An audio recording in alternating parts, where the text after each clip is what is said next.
نحمده ونصلي على رسوله الكريم اما بعد فاعوذ بالله من الشيطان الرجيم بسم الله الرحمن الرحيم رب اشرح لي صدري ويسر لي امري واحلل عقدة من لساني يفقهوا قولي۔ 26واں پارہ سورۃ قاف، آیت نمبر 16 سے 35 تک۔ ہم نے انسان کو پیدا کیا ہے اور اس کے دل میں ابھرنے والے وسوسوں تک کو ہم جانتے ہیں۔ ہم اس کی رگے گردن سے بھی زیادہ اس سے قریب ہیں، اور 2 کاتب اس کے دائیں اور بائیں بیٹھے ہر چیز لکھ رہے ہیں۔ کوئی لفظ اس کی زبان سے نہیں نکلتا جسے محفوظ کرنے کے لیے ایک حاضر باش نگران موجود نہ ہو۔ پھر دیکھو وہ موت کی جان کنی حق لے کر آ پہنچی، یہ وہی چیز ہے جس سے تو بھاگتا تھا۔ اور پھر سور پھونکا گیا، یہ ہے وہ دن جس کا تجھے خوف دلایا جاتا تھا۔ ہر شخص اس حال میں آ گیا کہ اس کے ساتھ ایک ہانک کر لانے والا ہے اور ایک گواہی دینے والا۔ اس چیز کی طرف سے تو غفلت میں تھا، ہم نے وہ پردہ ہٹا دیا جو تیرے آگے پڑا ہوا تھا، اور آج تیری نگاہ خوب تیز ہے۔ اس کے ساتھی نے عرض کیا، یہ جو میری سپردگی میں تھا حاضر ہے۔ حکم دیا گیا، پھینک دو جہنم میں ہر کٹے کافر کو جو حق سے عناد رکھتا تھا، خیر کو روکنے والا اور حد سے تجاوز کرنے والا تھا، شک میں پڑا ہوا تھا اور اللہ کے ساتھ کسی دوسرے کو خدا بنائے بیٹھا تھا۔ ڈال دو اسے سخت عذاب میں۔ اس کے ساتھی نے عرض کیا، خدا بندہ، میں نے اس کو سرکش نہیں بنایا بلکہ یہ خود ہی پرلے درجے کی گمراہی میں پڑا ہوا تھا۔ جواب میں ارشاد ہوا، میرے حضور جھگڑا نہ کرو، میں تم کو پہلے ہی انجام بد سے خبردار کر چکا تھا۔ میرے ہاں بات پلٹی نہیں جاتی اور میں اپنے بندوں پہ ظلم توڑنے والا نہیں ہوں۔ وہ دن جب ہم جہنم سے پوچھیں گے کیا تو بھر گئی، اور وہ کہے گی کیا کچھ اور ہے، اور جنت متقین کے قریب لے آئی جائے گی، کچھ بھی دور نہ ہوگی۔ ارشاد ہوگا، یہ ہے وہ چیز جس کا تم سے وعدہ کیا جاتا تھا، ہر اس شخص کے لیے جو بہت رجوع کرنے والا اور بڑی نگہداشت کرنے والا تھا، جو بن دیکھے رحمان سے ڈرتا تھا اور جو دل گرویدہ لیے ہوئے آیا ہے۔ داخل ہو جاؤ جنت میں سلامتی کے ساتھ، وہ دن حیات ابدی کا دن ہوگا، وہاں ان کے لیے وہ سب کچھ ہوگا جو وہ چاہیں گے، اور ہمارے پاس اس سے بھی زیادہ بہت کچھ ان کے لیے ہے۔ وَلَقَدْ خَلَقْنَا الْإِنسَانَ، اور البتہ تحقیق ہم نے انسان کو پیدا کیا، وہ خود نہیں بنا، اللہ کا بنایا ہوا ہے۔ اسی لیے وَنَعْلَمُ مَا تُوَسْوِسُ بِهِ نَفْسُهُ، ہم جانتے ہیں جو بھی اس کے دل میں وسوسے آتے ہیں۔ ہماری بنائی ہوئی چیز ہے جس کو ہم باہر اور اندر دونوں طرح سے جانتے ہیں، حتیٰ کہ دل میں اٹھنے والے خیالات تک سے بھی واقف ہیں۔ وَنَعْلَمُ مَا تُوَسْوِسُ بِهِ نَفْسُهُ، تُوَسْوِسُ جو وسوسہ ڈالتا ہے، بِهِ اس کو، نفسُهُ اس کا نفس، اس کے دل میں جو خیال اٹھتے ہیں وہ بھی ہم کو پتا ہوتے ہیں، جو پاس بیٹھا انسان بھی نہیں جانتا ہوتا۔ اس وقت میں کیا سوچ رہی ہوں آپ لوگ مل کر بھی نہیں بتا سکتے مجھے کہ میں کیا سوچ رہی ہوں، لیکن اللہ جانتا ہے کہ میرے دل میں کیا ہے۔ مگر افسوس کہ ہم بندوں سے تو ڈرتے ہیں، شرم کھاتے ہیں، اللہ سے نہیں ڈرتے۔ وَلَقَدْ خَلَقْنَا الْإِنسَانَ، ہم نے پیدا کیا انسان کو، اور ہم جانتے ہیں اس کے دل میں کیا وسوسے اٹھتے ہیں۔ وسوسہ دل میں گزر جانے والے خیال کو کہتے ہیں۔ وَنَحْنُ أَقْرَبُ إِلَيْهِ مِنْ حَبْلِ الْوَرِيدِ، اور ہم زیادہ قریب ہیں اس کے شہ رگ سے بھی، یعنی اللہ تعالیٰ انسان کی شہ رگ سے بھی زیادہ اس کے قریب ہے۔ شہ رگ کیا ہوتی ہے؟ حلق کے ایک کنارے سے کندھے تک، جسے رگے جان بھی کہتے ہیں، اگر وہ کٹ جائے تو انسان مر جاتا ہے، کہ ہم تو اس کے جان سے بھی زیادہ اس کے قریب ہیں۔ ہوتا کیا ہے؟ دل اور دماغ کے درمیان ہوتی ہے شہ رگ۔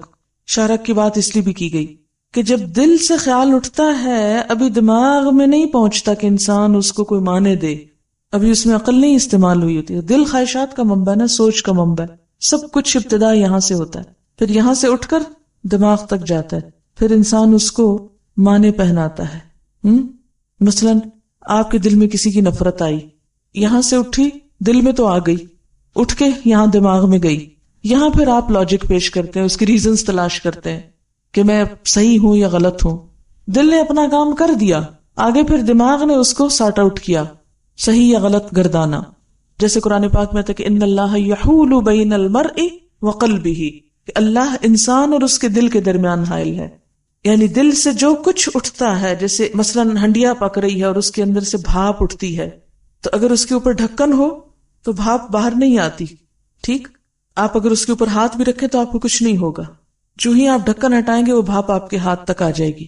لیکن اللہ تعالیٰ کو اس ڈھکن سے کوئی فرق نہیں پڑتا. وہ جو بیچ کا ڈھکن ہے اللہ تعالیٰ اس سے بھی زیادہ قریب ہے اس دل کے، کہ یہاں سے ابھی بھاپ اٹھتی ہی ہے کہ فوراً اس کو پتہ چلتا ہے، اس سے پہلے وہ جانتا ہے کہ اب یہ کرنے کیا والا ہے. اتنا قرب کا احساس دلایا اللہ تعالیٰ نے. ایک اور جگہ پر آتا ہے وَعْمَلُوا مَا شِئْتُمْ إِنَّهُ بِمَا تَعْمَلُونَ بَصِيرٌ، جو چاہو کرو وہ تمہیں دیکھ رہا ہے جو کچھ تم کر رہے ہو.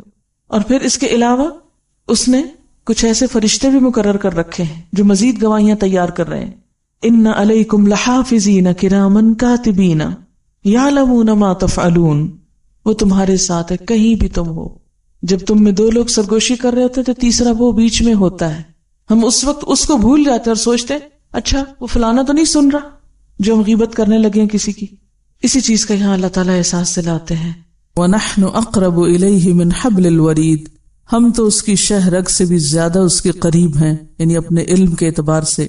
إِذْ يَتَلَقَّى الْمُتَلَقِّيَانِ عَنِ الْيَمِينِ وَعَنِ الشِّمَالِ قَعِيدٌ، اور ہمارے اس براہ راست علم کے علاوہ دو فرشتے دائیں اور بائیں بیٹھے ہر چیز لکھ رہے ہیں.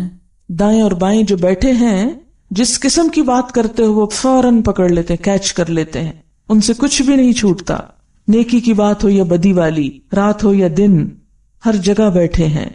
ما یلفظ من قول، نہیں بولتا کوئی لفظ بھی، کوئی لفظ اس کی زبان سے نہیں نکلتا.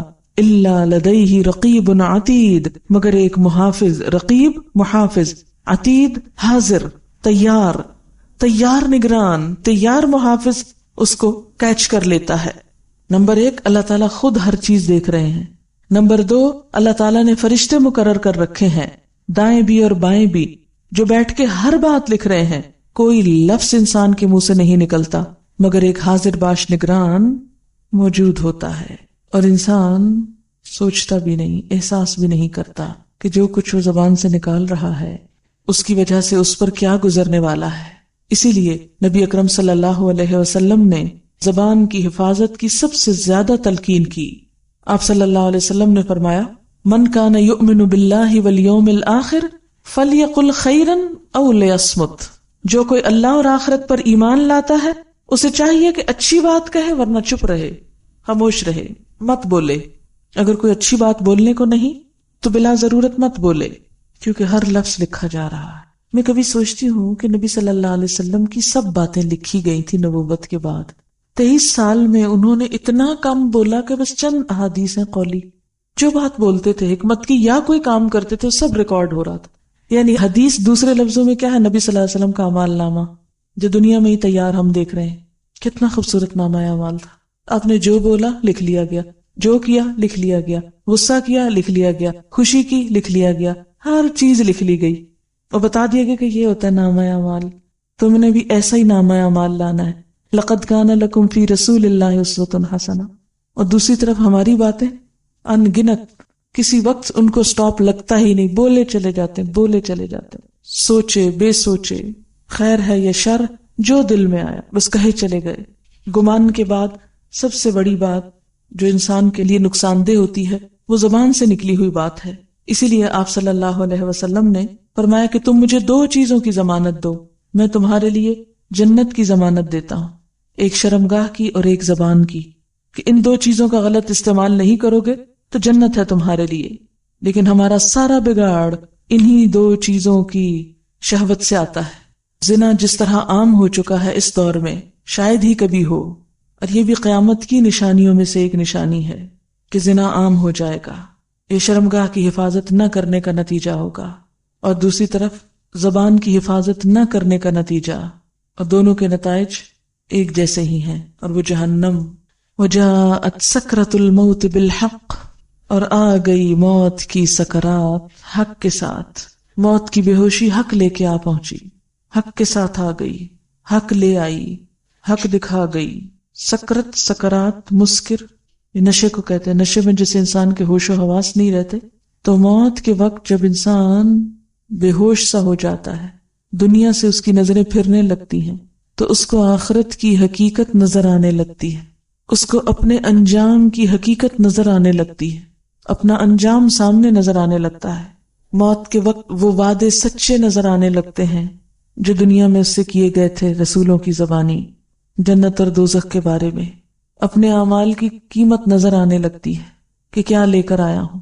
مرنے کے ساتھ ہی، بے ہوشی میں ہی انسان کو اپنی اگلی منزل نظر آنے لگتی ہے کہ میرا اب انجام کیا ہوگا، مجھے کہاں جانا ہوگا۔ وجاءت سکرۃ الموت بالحق، اور سکرۃ الموت کا مطلب کیا ہے؟ موت کی غشی، اسے غمرات الموت بھی کہا گیا۔ موت کی ڈبکیاں، جیسے ڈوبتے انسان کو سانس نہیں آتا، اسی طرح اس وقت بھی سانس رکنے لگتا ہے۔ صحیح حدیث میں ہے کہ حضور صلی اللہ علیہ وسلم پر جب موت کی غشی طاری ہونے لگی تو آپ اپنے چہرے مبارک سے پسینہ پوچھتے جاتے اور فرماتے جاتے سبحان اللہ، موت کی بڑی سختیاں ہیں۔ حضرت عائشہ کی روایت میں ہے کہ نبی صلی اللہ علیہ وسلم پر سکرات الموت کو دیکھ کر وہ کہتی کہ میرے دل میں کبھی کسی کے بارے میں برا خیال نہیں آیا، اس لیے کہ موت کی سکرات برحق ہیں۔ یہ معنی بھی ہے اس کا، جاءت سکرۃ الموت، آ گیا سکرۃ الموت، بالحق، حق کے ساتھ، یعنی اس کا آنا برحق تھا اور وہ آ گیا، اس کا آنا سچا تھا اور وہ سچائی پوری ہو گئی۔ ذالک ما کنت منہ تحید، یہ وہی چیز ہے جس سے تو بھاگتا تھا، جس کے بارے میں سوچنا نہیں چاہتا تھا، جس کے بارے میں تیاری نہیں کر رہا تھا، جسے کل پہ ڈالا ہوا تھا، اچھا پھر کر لیں گے۔ ونفخ فی الصور، اور سور میں پھونکا گیا۔ ذالک یوم الوعید، یہ ہے وہ دن جس کا تجھے خوف دلایا جاتا تھا، یہ ہے وعید کا دن۔ وجاءت کل نفس، اور آ گیا ہر شخص، معہا سائق و شہید، کہ اس کے ساتھ ایک ہانکنے والا ہے اور ایک گواہ ہے۔ اور شاید یہ وہی دو فرشتے ہیں جو دنیا میں کرامن کاتبین کی شکل میں اس کے ساتھ تھے، اس کے قول اور عمل کا ریکارڈ مرتب کر رہے تھے۔ اب نقشہ بتایا گیا کہ جب انسان موت کی بے ہوشی کے ساتھ ختم ہو جاتا ہے تو اسے انتظار کرنا ہے یہاں تک کہ سور پھونک دیا جائے۔ جو ہی سور پھونکا جائے گا تو ہر شخص کے ساتھ دو فرشتے چپک جائیں گے، ایک سائق ہوگا، ایک شہید ہوگا، ایک اسے گھسیٹ کے لا رہا ہوگا، سائق کہتے ہیں نا ڈرائیور کو، اسے گھسیٹ کے لا رہا ہوگا میدان حشر میں، اور دوسرا اس کے خلاف گواہی دے گا اور اسے کوسے گا، لقد كنت في غفلة من هذا، اس چیز کی طرف سے تم غفلت میں مبتلا تھے، فکشفنا عنك غطاءك، تو ہم نے تیری غفلت دور کر دی۔ غطاء کہتے ہیں ڈھکن کو، تیرا وہ پردہ ہٹا دیا، ڈھکنا اتار دیا، وہ غفلت کا پردہ جو کل تک تیرے سامنے تھا، جس کی وجہ سے تو اس دن کو بھولا ہوا تھا، موت نے وہ پردہ ہٹا دیا۔ فبصرك اليوم حدید، تو آج قیامت کے دن تمہاری نگاہ خوب تیز ہے، وہ چیزیں جو تجھے کل نظر نہیں آتی تھی آج تجھے سب کچھ نظر آ رہا ہے۔ یہ حساب، یہ کتاب، یہ فرشتے، یہ نامہ اعمال، یہ ان کا وزن ہونا، یہ جہنم، یہ پل صراط، یہ ساری چیزیں جن کو تو ایک خیالی چیز سمجھتا تھا، یہ سب حق تھا۔ تو دنیا میں رہ کے ان کو نہیں دیکھ پا رہا تھا، آج دیکھو کہ موت نے سارے حقائق کو کھول کے سامنے رکھ دیا۔ کل تک تیری نگاہ جو نہیں دیکھتی تھی آج بہت تیز ہے، سب دیکھ رہی ہے، سب نظر آ رہا ہے، ہر چیز عین الیقین سے دیکھ رہے ہو۔ وقال قرینہ ھذا ما لدی عتید، اس کے ساتھی نے عرض کیا جو میری سپردگی میں تھا حاضر ہے۔ یہ ساتھی کون آ گیا یہاں؟ یہ وہی فرشتہ ہے جس کے پاس نامہ اعمال تھا، اور وہ کیا کہے گا؟ ھذا ما لدی عتید، یہ جو میرے پاس اس کا نامہ اعمال تھا وہ تیار ہے، حاضر ہے۔ اس وقت حکم ہوگا القیا فی جہنم، دونوں مل کے اسے جہنم میں پھینکو، وہ سائق اور شہید جو اسے پکڑ کے لائے ہوئے ہوں گے گرفتار کر کے۔ کل کفار عنید، ہر اس کافر کو جو اناد رکھتا تھا، حق سے بہت دشمنی رکھتا تھا، اور اس دشمنی کی وجہ سے مناع للخیر، دوسروں کو بھی خیر سے روکنے والا تھا اور بہت زیادہ روکنے والا تھا۔ ایک ہوتا ہے مانع، روکنے والا، اور ایک ہوتا ہے مناع، مبالغے کا صیغہ، بہت زیادہ وہ دین کا دشمن تھا اور لوگوں کو نیکی کے راستے سے روکتا تھا، اور اس راستے میں معتدن، حد سے بڑھ جانے والا تھا، مریب، شک میں پڑا ہوا تھا، نہیں خود بھی اس کا آخرت پر یقین نہ تھا۔ الذی جعل مع اللہ الہا آخر، جس نے اللہ کے ساتھ دوسرے الہ بنا رکھے تھے اور چیزوں پہ بھروسہ کرتا تھا، ان کو اہمیت دیتا تھا۔ فَأَلْقِيَاهُ فِي الْعَذَابِ الشَّدِيدِ، تو آج تم اس کو سخت عذاب میں جا پھینکو۔ قال قرینہ، تو اس کا ساتھی کہے گا ربنا ما اطغیتہ، اے ہمارے رب میں نے اس کو سرکش نہیں بنایا۔ اب یہ ساتھی کون ہے؟ وہ شیطان جو انسان کے ساتھ ہر وقت لگا رہتا ہے، وہ بھی ساتھی ہے انسان کا۔ ایک طرف فرشتہ اچھے خیالات اس کے دل میں ڈالتا ہے اور دوسری طرف شیطان جو وسوسے ڈالتا ہے، کیونکہ انسان فوراً یہ کہے گا کہ مجھے شیطان نے بہکایا، فلاں مجرم ہے، فلاں نے غلط کام کیا، فلاں میرے بہکانے اور بھٹکانے کا سبب بنا، تو اس وقت کیا کہا جائے گا کہ نہیں، ہر انسان اپنے عمل کا خود ذمہ دار ہے۔ ربنا ما اطغیتہ، اے ہمارے رب میں نے اسے نہیں سرکش کیا، ولکن کان فی ضلال بعید، یہ کھلی گمراہی میں تھا، کیونکہ شیطان کا زور کس پہ چلتا ہے؟ ان عبادی لیس لک علیہم سلطان، میرے بندے ان پہ تیرا کوئی زور نہیں چلے گا۔ جو اللہ کی طرف رجوع کر لیتا ہے، جو اللہ کا نام لیتا ہے، جو ہر موقع پہ اللہ کو یاد کرتا ہے، شیطان اس کا کچھ نہیں بگاڑ سکتا۔ اگر ہم کسی بھی وقت شیطان کو بلیم کرنے لگے کہ یہ چیز شیطان کی وجہ سے، شیطان نے یوں کیا، شیطان نے وہ کیا، تو بات یہ ہے کہ آپ ہی کمزور ہیں کہ شیطان آپ پہ حملہ کر رہا ہے۔ آپ اس کو راستہ نہ دے بھلا وہ کیسے آ سکتا ہے؟ شیطان کا کام تو بہکانا ہے، جیسے چھری کا کام کاٹنا ہے، اور اگر آپ کو پتا ہے چھری کاٹتی ہے تو آپ کیوں ہاتھ پہ مار رہے ہیں؟ اگر آپ کو پتا ہے شیطان بہکاتا ہے تو کیوں آپ اس کے سامنے کمزور پڑ رہے ہیں کہ وہ آپ کو بہکا لے جائے؟ اسی لیے شیطان قیامت کے دن برات کرے گا، کہے گا رب میں نے نہیں اسے گمراہ کی، یہ خود ہی گمراہ ہونا چاہتا تھا، یہ اس کا اپنا قصور ہے، اسی لیے اس نے میری بات مان لی۔ ظاہر ہے کہ اگر آپ کے اندر خواہش نفس نہ ہو، شیطان آپ کا کیا کر سکتا ہے؟ گڑبڑ تو اپنے اندر سے انسان کی شروع ہوتی ہے۔ اگر کوئی اپنے گھر کو تالا لگا کے نہیں رکھتا تو چور کا کیا قصور ہے؟ وہ تو ہر کھلے جگہ پر آ جائے گا۔ جب آپ دروازہ کھولتے ہیں شیطان کے لیے تبھی وہ آتا ہے نا، پھر آ جاتا ہے، پھر آپ کو بہکانے لگتا ہے۔ اور وہ وجوہات کی جن 4 رستوں سے وہ آتا ہے، کون کون سی ہیں وہ؟ غصے کی کثرت، خوف کی کثرت، شہوت کی کثرت اور خوشی کی کثرت۔ جب بہت ایکسٹریم پہ خوش ہوتے ہیں آپ تو کہکے لگانے لگتے ہیں، یہ راستہ ہے شیطان کے آنے کا۔ بہت جب آپ خوف زدہ ہوتے ہیں، کمزور پڑ جاتے ہیں، راستہ ہے شیطان کے آنے کا۔ جب آپ شہوت کا شکار ہوتے ہیں، اور شہوت میں بھوک بھی ہے، سیکس بھی ہے، سب کچھ آ جاتا ہے، تو آپ کمزور پڑ گئے شیطان کے آگے۔ تو اسی طرح غصہ بھی عقل کو معوف کر دیتا ہے، تو شیطان مسلط ہو جاتا ہے۔ اور جیسے قرآن میں آتا ہے مَن یعش عن ذکر الرحمن نقیض لہ شیطانا، جو رحمان کے ذکر سے غفلت برتتا ہے اسی میں ہم شیطان مسلط کرتے ہیں۔ اگر آپ خود ذکر کرنے والے ہوں، اللہ کو یاد کرنے والے ہوں، اللہ کے ساتھ آپ کی تھوڑی سی بھی دلچسپی ہو، محبت ہو، توجہ ہو، شیطان کا پھر کیا کام آپ کے پاس؟ وہ اسی لیے بار بار آپ کے پاس چلا آتا ہے، اس لیے کہ آپ نے اللہ کا دامن ہی نہیں تھاما، اس کو مضبوط پکڑا ہی نہیں، اور ایک بہانہ تلاش کر لیا، شیطان نے یہ کر دیا، شیطان نے وہ کر دیا۔ قال لا تختصموا لدی، کیونکہ انسان وہاں جا کے بھی شیطان کو بلیم کرے، اللہ تعالیٰ اس نے مجھے بہکایا، یہ ہے سبب، اس نے مجھے گمراہ کیا۔ شیطان کہے گا نہیں میں نے نہیں کیا، یہ تو خود گمراہ ہونا چاہتا تھا، اسی لیے اس نے میری بات مانی۔ اللہ تعالیٰ چپ کرا دیں گے، لا تختصموا لدی، میرے پاس مت جھگڑو، وقد قدمت الیکم بالوعید، میں تم کو پہلے ہی برے انجام سے خبردار کر چکا تھا، میں نے تو وعید پہلے ہی سنا دی تھی، میں نے تو انجام پہلے ہی بتا دیا تھا، میں نے تو سزا پہلے ہی بتا دی تھی کہ نافرمانی کرو گے تو کہاں انجام ہوگا۔ میں نے رسولوں کے ذریعے، کتابوں کے ذریعے تمہیں پہلے ہی بتا دیا تھا کہ کس بات پر میرا غضب بھڑکتا ہے۔ ما یبدل القول لدی، میرے پاس بات بدلی نہیں جاتی، میں نے جو کہہ دیا کہہ دیا۔ وما انا بظلام للعبید، اور میں بندوں کے اوپر ظلم کرنے والا نہیں ہوں کہ بغیر جرم کے جو انہوں نے کیا انہیں سزا دوں۔ یہ جو کچھ آج تمہارے ساتھ ہونے لگا ہے یہ تمہارے اپنے ہاتھوں کی کمائی ہے، خود کر کے بھیجا ہے۔ تو کون کون سی چیزیں ہیں جو انسان کو جہنم کا مستحق بناتی ہیں؟ اللہ نے وہ صفات گن کے بتا دی ان آیات میں۔ نمبر 1 انکار حق، حق بات کو نہ ماننا۔ نمبر 2 اللہ کی ناشکری۔ نمبر 3 حق اور حق والوں سے دشمنی۔ نمبر 4 بھلائی کے راستے میں رکاوٹ بننا، مناع للخیر۔ نمبر 5 اپنے مال سے خدا اور بندوں کے حقوق ادا نہ کرنا، مال اللہ کی راہ میں نہ دینا۔ نمبر 6 اپنے معاملات میں حد سے بڑھ جانا۔ نمبر 7 لوگوں پہ ظلم اور زیادتیاں کرنا۔ نمبر 8 دین کی صداقتوں پہ شک کرنا اور دوسروں کے دلوں میں بھی شک ڈالنا۔ اور یہ سب کام شیطان کی ہمراہی میں ہوتے ہیں، جو تھپکیاں دیتا ہے، تسلی دیتا ہے، بالکل ٹھیک کر رہے ہو، یہی کرنا چاہیے تم کو۔ لیکن یاد رکھیں اللہ کی عدالت میں کوئی رحم کی اپیل نہیں۔ دنیا میں تو اگر کوئی پکڑا جاتا ہے تو کبھی صدر سے، کبھی وزیر اعظم اور کبھی کسی اور عہدیدار سے رحم کی اپیل کی جاتی ہے کہ اسے معاف کر دیا جائے، سزائے موت معاف کر دی جائے۔ ما یبدل القول لدی، اللہ کے ہاں نہیں معاف کی جائے گی۔ وما انا بظلام للعبید، اور میں بندوں کے اوپر ظلم کرنے والا نہیں ہوں۔ یوم نقول لجہنم هل امتلأت، جس دن ہم جہنم سے کہیں گے کیا تو بھر گئی؟ سورۃ سجدہ میں اللہ تعالیٰ نے فرمایا لَأَمْلَأَنَّ جَهَنَّمَ مِنَ الْجِنَّةِ وَالنَّاسِ أَجْمَعِينَ، میں ضرور بھر دوں گا جہنم کو جنوں اور انسانوں سب سے، کوئی پرواہ نہیں مجھے کون کون جاتا ہے اس میں۔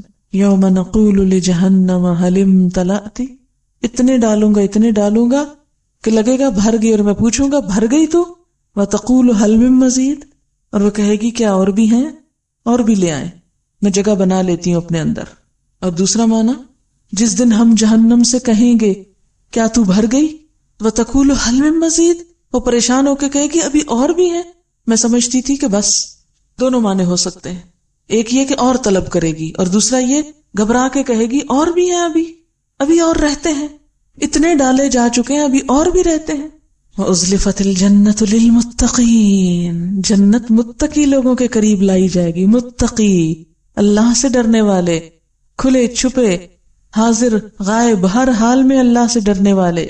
وَأُزْلِفَتِ الْجَنَّةُ لِلْمُتَّقِينَ غَيْرَ بَعِيدٍ، اور جنت متقین کے قریب لے آئی جائے گی، کچھ بھی دور نہ ہوگی۔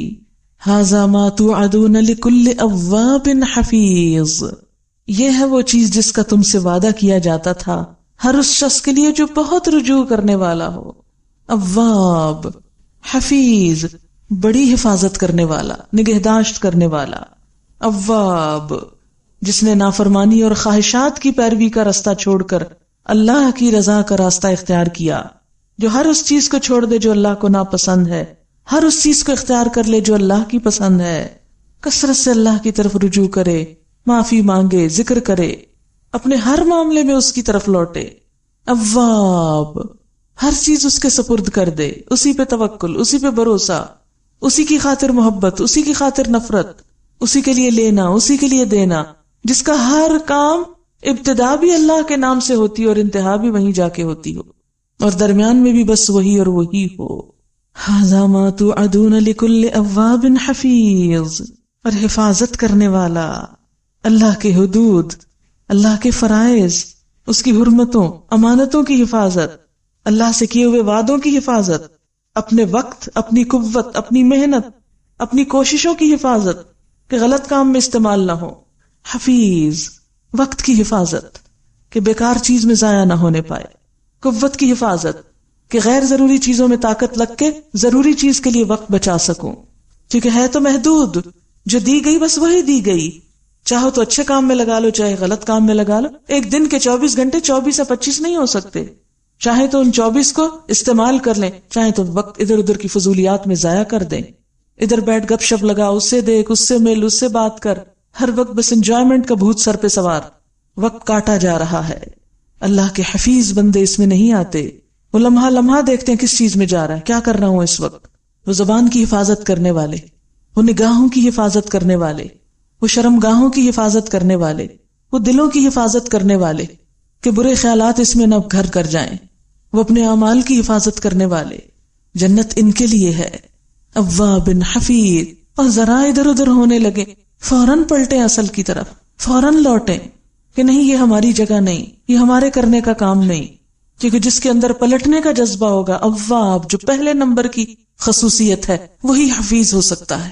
جو اواب نہیں وہ حفیظ بھی نہیں، جو پھسل کے اٹھنا نہ جانے اور پھر پھسلتا ہی چلا جائے، دلدل میں ہی گھستا چلا جائے، جنت اس کے لیے نہیں ہے، وہ تو پھر گہرائیوں میں جا کے جہنم کے گڑھے کے لیے ہی ہے۔ من خشی الرحمن بالغیب، جو غیب میں اللہ سے ڈرے جہاں کوئی نہ دیکھتا ہو، جو بندوں سے نہیں اللہ سے ڈرے۔ من خشی الرحمن بالغیب وجاء بقلب منیب، اور دل گرویدہ لے کر آئے، منیب انابت کرنے والا، ایک ہی طرف رخ کرنے والا، اسی کی طرف پلٹنے والا، جیسے قطب نما کی سوئی ہوتی ہے، کہیں لے جاؤ آپ کمپس کو، آسمان میں لے جاؤ، زمین میں لے اترو، سمندر میں چلے جاؤ، وہ سوئی نارتھ کی طرف ہی جائے گی۔ اسی طرح بندہ مومن کہیں ہو، اکیلا ہو، سب کے ساتھ ہو، کھا رہا ہو، سو رہا، کچھ کر رہا، اس کے دل میں اس کے رب ہی کی یاد رہے، وہ اپنی ہر چیز اسی کے نام کرتا چلا جائے۔ بقلب منیب، منیب لوٹنے والا۔ قیامت کے دن انسان سے جس چیز کی طلب ہوگی وہ کیا؟ کہ تمہارا دل کیسا تھا، قلب منیب تھا یا نہیں، پلٹنے والا دل گرویدہ تھا یا نہیں، ایسے سب لوگوں سے کہا جائے گا ادخلوها بسلام، اس جنت میں امن امان سلامتی کے ساتھ پیسفلی داخل ہو جاؤ. ذالک یوم الخلود، یہ وہ دن ہے جو ہمیشگی کا، کبھی موت نہیں آئے گی تم کو. لہم ما یشاؤون فیہا، اس جنت میں ان کے لیے ہر وہ چیز ہوگی جو وہ چاہیں گے. ولدینا مزید، اور ہمارے پاس مزید بھی ہے، یعنی اللہ کا دیدار بھی ہے جسے پا کر وہ ہر نعمت کو بھول جائیں گے. موت کا مرحلہ سب سے زیادہ یقینی مرحلہ ہے جس سے آدمی کو لازماً گزرنا ہے. یہ تو ممکن ہے کہ کسی کو زندگی نہ ملے، مگر جس کو زندگی ملی اس کے لیے موت کا آنا لازم ہے. ہر آدمی جو زندہ ہے وہ ایک روز مرے گا. ہر آدمی جو دیکھتا اور بولتا ہے یقیناً ایک روز اس کی آنکھ بے نور ہوگی. ہمارا دیکھنا بند ہو جائے گا، بولنا بند ہو جائے گا. ہر آدمی پر وہ وقت آنا ہے جب کہ وہ موت کے دروازے پہ کھڑا کر دیا جائے گا. اس وقت اس کے پیچھے دنیا ہوگی اور اس کے آگے آخرت. وہ ایک ایسی دنیا کو چھوڑ رہا ہوگا جہاں وہ دوبارہ کبھی نہیں آئے گا. وہ ایسی دنیا میں داخل ہو رہا ہوگا جس سے اس کو کبھی نکلنا نصیب نہ ہوگا. وہ اپنے عمل کے میدان سے ہٹا کر وہاں ڈال دیا جائے گا جہاں وہ اپنے عمل کا ابدی انجام بھگتتا رہے گا. زندگی ایک بے اعتبار چیز ہے، موت یقینی چیز ہے. ہم زندہ صرف اس لیے ہیں کہ ابھی ہم مرے نہیں. موت وہ چیز ہے جس کا کوئی وقت مقرر نہیں. ہم ہر لمحہ موت کی طرف بڑھ رہے ہیں. ہم زندگی کے مقابلے میں موت سے زیادہ قریب ہیں. لوگ سمجھتے ہیں وہ زندہ ہیں، حالانکہ زیادہ صحیح بات یہ ہے کہ وہ مردہ ہیں. وہ موت جس کا وقت مقرر نہ ہو، جو ابھی اگلے لمحے آ سکتی ہو، وہ گویا ہر وقت آ رہی ہے. اس کے متعلق یہ کہنا زیادہ صحیح ہوگا کہ وہ آ چکی ہے، بجائے اس کے کہ یہ کہا جائے کہ وہ آنے والی ہے. اسی لیے حدیث میں ارشاد ہوا ہے کہ اپنے آپ کو قبر والوں میں شمار کرو. موت ہر چیز کو باطل کر دے گی. وہ ہماری زندگی کا سب سے زیادہ بھیانک واقعہ ہے. تاہم موت اگر زندگی کا خاتمہ ہوتی تو زیادہ بھیانک نہ تھی.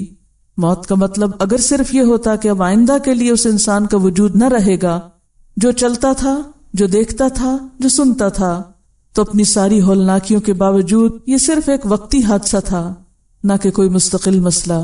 مگر اصل مشکل یہ ہے کہ موت ہماری زندگی کا خاتمہ نہیں. موت ہماری زندگی کا خاتمہ نہیں، وہ ایک نئی اور ابدی زندگی کا آغاز ہے. موت کا مطلب اپنے ابدی انجام کی دنیا میں داخل ہونا ہے. ہر آدمی زندگی سے موت کی طرف سفر کر رہا ہے. کسی کا سفر دنیا کی خاطر ہے، کسی کا آخرت کی خاطر. کوئی سامنے کی چیزوں میں جی رہا ہے، کوئی چھپی ہوئی چیزوں میں. کوئی اپنی خواہش اور انا کی تسکین کے لیے دوڑ رہا ہے، کسی کو خدا کے خوف اور خدا کی محبت نے بے چین کر رکھا ہے. دونوں قسم کے لوگ شام کرتے ہیں کہ وہ اپنی تھکان مٹائیں، اگلے دن صبح کرتے ہیں کہ اپنی پسند کی دنیا میں دوبارہ سرگرم ہو جائیں. موجودہ دنیا میں دونوں بظاہر یکساں نظر آتے ہیں، مگر موت کے بعد آنے والی منزل کے اعتبار سے دونوں کا حال یکساں نہیں. جو شخص خدا اور آخرت میں جی رہا ہے وہ اپنے آپ کو بچا رہا ہے، اور جو شخص دنیا کی دلچسپیوں اور اپنے نفس کی خواہشوں میں جی رہا ہے وہ اپنے آپ کو ہلاک کر رہا ہے. ساکر کا ایک پلیئر ہے، آپ کو معلوم ہے ساکر ایسی گیم ہے جو دنیا میں سب سے زیادہ جس کی واچ ہے، سب سے زیادہ دیکھی جاتی. اور یہ وہ شخص ہے جو کھیل کے میدان میں سلپ ہوا اور دوبارہ اپنی وہ جیسے پلیئر کی ایک اسپرٹ ہوتی ہے اس کے ساتھ اٹھ کے کھڑا ہو گیا، اور وہ بال بھی ٹھیک کر رہا ہے اور مسکرا بھی رہا ہے. لیکن یکا یک شاید اس کو کوئی تکلیف ہوتی ہے تو ایک دم جھکتا ہے، اور جب جھکتا ہے تو پیچھے گر جاتا ہے اور لمحوں میں جان نکلتی ہے. ایک شخص جو خوشی خوشی ایک مقابلے میں شریک ہونے کے لیے جا رہا ہے، اس کو نہیں پتا کہ اس نے واپس آنا ہے. اور یہ صرف اس کا حال نہیں، ہم سب کا بھی ہے. ہمیں نہیں معلوم کہ کس وقت گرفتاری کے وارنٹ آ جائیں. موت دراصل گرفتاری کا نام ہے، پکڑ کا نام ہے، پکڑے جانے کا. لیکن ہم ہمیشہ دوسروں کو دیکھتے رہتے ہیں اور اپنی موت بھول جاتے ہیں. اور موت چونکہ یاد نہیں، اس لیے ہمیشہ ٹال مٹول کرتے رہتے ہیں.